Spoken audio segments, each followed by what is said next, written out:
大家好，我係 Billy Laws， 歡迎收睇 Tabelog 調查員。呢個系列將會繼續調查一啲 Tabelog 高分嘅餐廳，又或者 IG 嘅網紅打卡店啊、遊客人氣店等等，希望可以幫大家篩選到一啲性價比高又唔會中伏嘅餐廳，睇下係咪真係值得去幫襯。今集 Tabelog 調查員將會同大家去到東京，將會整合我大推嘅10間美食攻略，由燒肉、壽喜燒去到壽司拉麵等等。如果大家中意呢條片或者想繼續支持我哋嘅話，希望大家可以訂閱我呢個 YouTube channel 同埋 follow 我哋 IG， 又或者請我飲杯咖啡。事不宜遲，我哋即刻開始我哋第一間推介嘅餐廳。第一間同大家分享嘅餐廳係一間神級嘅人氣店，喺本鄉三丁目嘅燒肉 Jumbo。Tabelog 係4.29分。佢嘅頂級和牛燒肉就連我戒咗牛肉嘅朋友都忍唔住口食。呢間燒肉店位於一個好方便嘅地點，行5分鐘左右就有地鐵站。佢有私人包廂，朋友聚餐或者情侶拍拖都好適合嘅。而喺包廂入邊更加會有專人招待啦，咁就唔驚燒得唔好，嘥咗塊咁靚嘅牛。牛肉嘅脂肪分佈好好啦，入口嫩滑得嚟又唔會太肥膩，唔會有以往大眾覺得食 A5 就好似食油嘅感覺，燒到啱啱好，又香又嫩。仲有必試嘅係佢哋嘅牛肉握壽司啦，用牛柳心嘅肉輕輕咁辣過兩邊之後呢，就配埋個壽司飯嚟食，超正！呢個真係入口即溶。仲有一定要試嘅係餐廳每日限量嘅牛肉飯，亦都好出名啦。但係呢個呢，就要提早預訂嘅。佢用咗和牛啦，然後仲有牛油啊、洋葱等等去配合埋呢個飯呢，真係成餐好滿足。而且價錢方面又唔貴。總結嚟講呢，呢間係我覺得喺東京性價比一間極高嘅燒肉店，特別係適合同我一樣咁中意食和牛嘅朋友，一定唔可以錯過。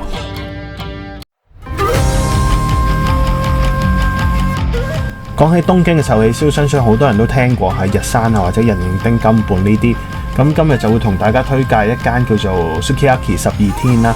呢間係一間壽喜燒放題，而我會定義佢係放題界嘅 LVMS。主打係佢嘅帝王級 A5 和牛放題。成個體驗真係超級爽，而且環境係坐得好舒服。如果你夠多人，仲可以有私人包廂，適合拍拖或者成家人去旅行嘅時候去食嘅。有西冷啊、牛柳心等等任食，肉質嚟講真係冇得輸㗎啦。A5 嘅黑毛和牛每一塊都牛味香濃，油花均勻，入口即溶。成個 course 由前菜去到主菜，都用唔同嘅 A5 和牛同唔同嘅部位去上菜，成餐係食落去係好味之餘，仲要大滿足。員工又好有禮貌同耐性去話你聽每款肉啊要點樣煮，要煮幾耐等等，成個體驗都十分之好，而且仲會同我哋傾埋偈添。佢講過呢度嘅放題記錄係一個香港人打破嘅，一個人食咗6 kg 嘅和牛，而我同我屋企人啦6個人去，都只不過係食咗4 kg。整體嚟講呢，雖然佢係放題，但係食物質素真係超晒班。而喺價錢方面，東京嚟講真係唔算最貴嗰啲，加上有得任食 A5 和牛。如果想喺東京食高級嘅和牛壽喜燒，而且又想食得好爽，唔使就住，我覺得12天係絕對值得一試。特別係推介俾一啲好似我咁中意和牛嘅朋友，包你食得有種超爽嘅幸福感喺度。食完和牛係時候要食下喺日本第2樣一定要食嘅嘢——海鮮。今日同大家推薦嘅呢間係馬麗貝鮮卡伊利，一間專門為蠔迷而設嘅天堂。呢度主打嘅係痛風鍋，即係成餐都係食各種新鮮嘅生蠔同埋貝類，比喻係會令人食到有痛風嘅海鮮大餐。佢哋嘅海鮮係超新鮮，而且又鮮甜啦，一啖咬落去多汁美味，鮮味係口腔爆開。加上價錢又唔貴，港幣大約200-300蚊就可以食到一餐大滿足嘅海鮮大餐，質素同份量真係值回票價。如果大家中意食生蠔貝類嘅朋友，必定要去。痛風鍋食得夠晒豪爽，絕對係一場味覺嘅海洋盛宴，值得一試啊！想食神級嘅海鮮，一定要去頂級嘅壽司店。第一間同大家介紹嘅係壽司通 Sushizu，Tabelog 係3.75分。位於東京嘅六本木，係一間以熟成壽司著稱嘅高級壽司人氣店。以大人氣店嚟講，佢嘅質素其實都滿意嘅。作為人氣店呢，呢間我都一直想試下，因為好多人都講過啦。大將嘅料理水平亦都好高啦，每道菜式味道都有好唔錯嘅體驗，而價格呢係屬於偏貴嘅。雖然係人氣店，但係我就覺得未去到可以驚豔到我嘅感覺。我之後再去東京都冇再返過去呢度食嘢啦。反而下一間我想講嘅餐廳就真係大推。Sushi-Sai 呢間餐廳係我每次去東京都必定會去嘅餐廳，食到就連主理嘅大將都同我好熟，就連曼城嘅球星爺爺台尼都曾經去食過。佢係米芝蓮一星壽司店嘅姊妹店，由一班經驗豐富嘅頂尖師傅去做，將傳統嘅技藝同埋創新嘅料理手法結合。當中最令人難忘嘅一定係呢個入口即化嘅慢煮咗3日嘅鮑魚，配合鮑魚乾醬真係神級嘅傑作。而佢嘅壽司就好似藝術品一樣，除咗食到魚生嘅鮮甜之外，仲可以食到大將嘅技藝同心思。當中好似呢個帶子海膽壽司，將帶子撕成一絲絲，食到嘅係香軟嘅口感同帶子嘅鮮甜，每一件都係藝術品一樣。雖然價錢係屬於偏高檔，符合米芝蓮星級餐廳嘅定位，但係食物質素同體驗絕對係值回票價。最吸引嘅係比起其他東京嘅星級壽司店，預約上佢都係比較容易嘅。總括嚟講，佢係一間結合傳統同埋創新嘅高級壽司店。呢間都係我極力推介嘅頂級選擇。如果係由金內師傅招待嘅時候，不妨同佢講你係我介紹嘅，可能會有唔同嘅驚喜㗎。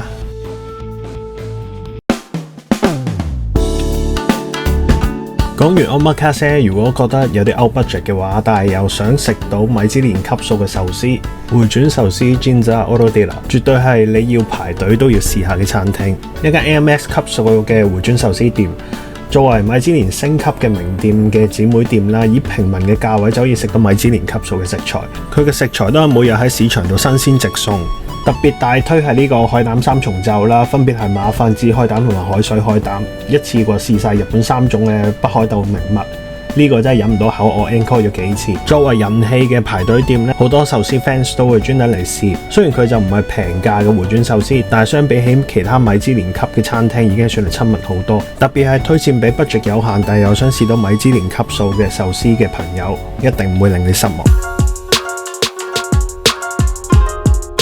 去到日本唔一定淨係食日本嘢，有睇過木村拓哉嘅嗰套《摘星廚神》嘅朋友都應該知道，法國菜都係日本一定要試下嘅菜式之一。法國菜嘅精緻加上日本嘅匠人精神，可以話係天作之合。今日同大家介紹嘅米芝蓮一星餐廳 La Choule， 由食材去到上菜嘅 presentation， 全部都會令你好有驚喜。主打係以獵人主廚帶嚟嘅野味去處理嘅法國料理，比一般法國菜有 fusion 之餘又有驚喜嘅感覺。佢哋嘅 course 主打都係用野生食材去整嘅菜式，好似有鹿啊、紅肉啊、野豬啊、野鴿等等，全部都唔係你日常會見到嘅食材。而價錢方面，以米芝蓮級嘅餐廳嚟講，絕對唔算貴，而且價錢仲對得住每道菜嘅質素同埋創意，絕對啱晒想試下日式法國菜嘅朋友。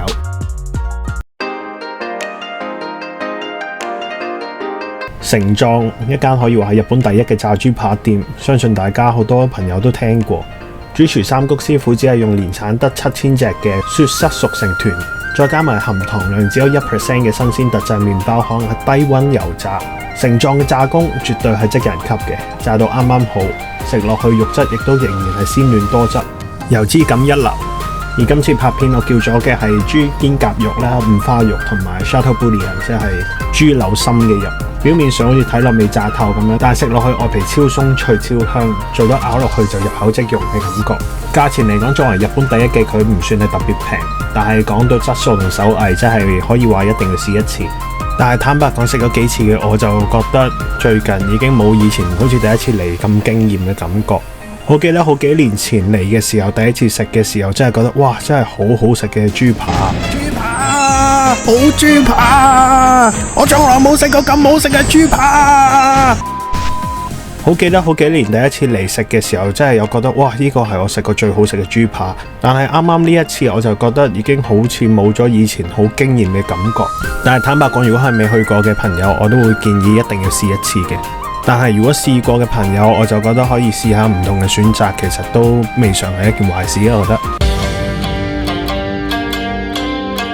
東京拉麵有好多唔同嘅選擇，而今日同大家介紹嘅呢一間就喺池袋開咗冇耐就已經好受歡迎嘅味噌拉麵店麻馬軒產，塔比 logo 係3.55分，呢間係麻馬軒嘅新品牌之一。佢哋嘅招牌係葱味噌拉麵，再加埋大量嘅葱蒜同埋芽菜，濃味嘅湯頭又可以以野菜嘅清新嚟作為完美嘅平衡。而佢嘅湯底真係好濃郁同埋好香，再配埋中粗嘅拉麵同埋幾塊肥而不漏嘅厚切叉燒，幾樣嘢加埋真係一個完美嘅配搭，而且價錢唔貴。如果你係味噌拉麵嘅 fans， 一定要嚟試下。仲要係山凌晨12點，最啱就係喺附近行完夜街掃完藥妝嚟食宵夜啦，梗係。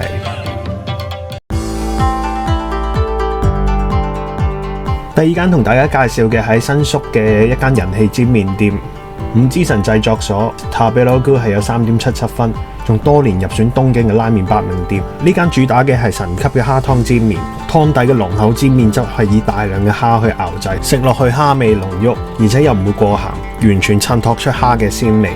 而麵身係粗身嘅手打麵，彈牙之餘又有口感，好啱用嚟煎呢個濃厚嘅蝦湯底。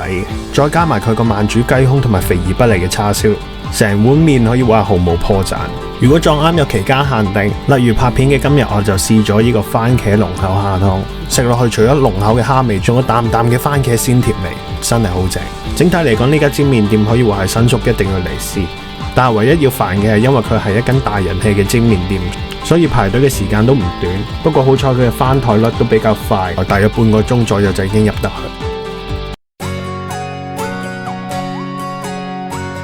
講咗咁多餐正餐，係時候講下甜品。去日本除咗去百貨公司啲蛋糕鋪食甜品，同女友或者閨蜜去嘆個 tea， 其實出邊樓上店都仲有好多唔同嘅選擇。今次想同大家介紹嘅一間嚟自北海道嘅超人氣鬆餅專門店 Chunsaru， 銀座店喺 Tabelogoo 係3.47分。佢哋嘅 pancake 除咗蛋香之餘，仲有好 fluffy 嘅感覺。配料就係我自己最中意嘅朱古力加香蕉，仲有10星紅豆啊、北海道芝士等等嘅選擇。成個 set 都唔會太甜，口感層次豐富，好啱想慢慢 chill 下嘆個 tea 嘅朋友。除咗甜嘅 pancake， 佢哋仲有鹹味嘅 pancake 同埋一啲期間嘅限定。經開銀座掃完街想唞下，呢度係一個好好嘅選擇。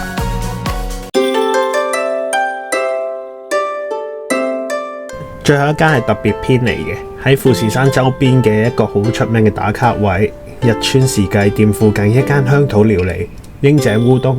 Tabelogoo 係3.6分，而且係 Tabelogoo 嘅烏冬百名店之一。佢主打係正宗嘅吉田烏冬，店內只有得2個菜式，就係冷烏冬同埋湯烏冬。吉田烏冬同平時食嘅烏冬最大分別係佢比較粗身，而且煙韌得嚟又有咬口。而湯底因為好特別，我就私下問店主，佢就話湯底嘅調味只有醬油味淋，同埋佢哋鄉土獨有嘅醋，以最簡單又傳統嘅味道去帶你翻去昭和時代嘅感覺。如果嚟到吉田市嘅日川時計店去同富士山打卡嘅朋友，不妨建議影完靚相之後去試下呢個日本傳統嘅懷舊鄉土料理，喺富士山附近度過一個地道又充滿昭和風嘅下晝啊！今日一口氣同大家講咗咁多間我有試過又值得同大家分享嘅東京餐廳，希望可以幫到大家嚟緊去東京旅行嘅時候減少中伏嘅機會，食到多啲好嘅餐廳。下次如無意外應該係北海道或者福岡，不過積落咗好多片，但係未得閒照。如果大家對呢個系列有興趣，幫到大家 sort out 到一啲好嘅餐廳，歡迎 subscribe 同埋 follow 我嘅 IG， 因為我太耐都冇出片嘅關係，麻煩睇到呢度嘅你哋幫手 CLS comment like and share， 等多啲人可以睇到呢條片。我哋下集再見啦！